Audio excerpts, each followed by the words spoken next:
First off, thanks for having me.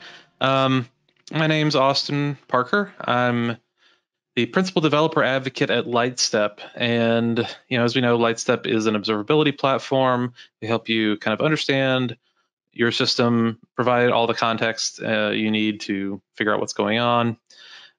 And I actually came to LightStep in a large part because previously I used to work for a company as a DevOps architect, and one of the biggest problems that I encountered sort of in my day-to-day life there was not understanding what the state of our system was, right? Like we would get paged, woken up in the middle of the night, and it was always just hunting and pecking and guessing and checking and trying to figure out like, okay, what broke this time, right? Where is the problem at? One of the things that really attracted me to LightStep was that here's this tool that really solves a lot of the basic problems I was facing in my job.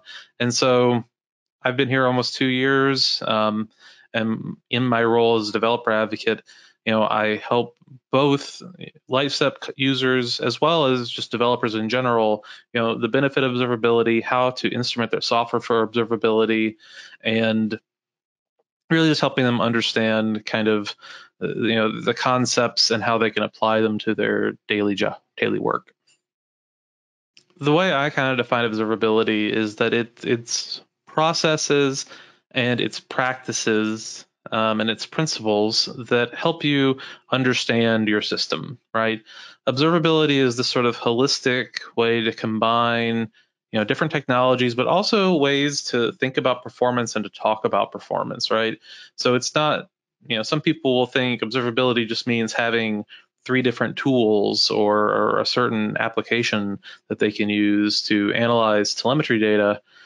But I think observability is, that's part of it, sure. But a lot of it is, how do we talk about performance between teams? How do we define, what acceptable performance is and then communicate that throughout our organization? How do we think about performance as it impacts end users rather than as some sort of arbitrary measurement? And I that's sort of the gist of it. I think there's a lot of depth there, and there's a lot of stuff that can apply sort of individually. Everyone's going to come at it from a different direction, but I think it also really flows into what I talk about at my session.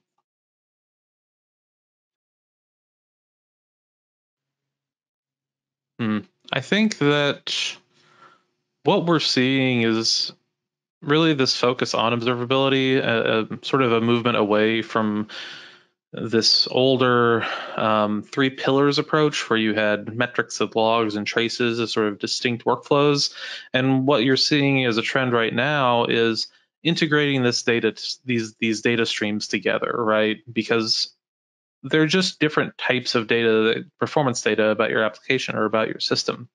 So what you're seeing more of is, how do we integrate these different sources together? How do we also integrate different types of, or data from different sources in our application? So rather than just saying, here's, telemetry data from my services, it's how do I get telemetry data out of my managed services or out of my, my underlying, networking, software-defined networking layer, out of Kubernetes, or out of things like managed services, like external APIs or things like that.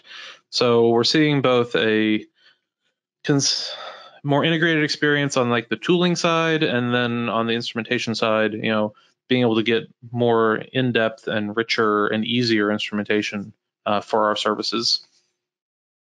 So I think Kubernetes is interesting, right?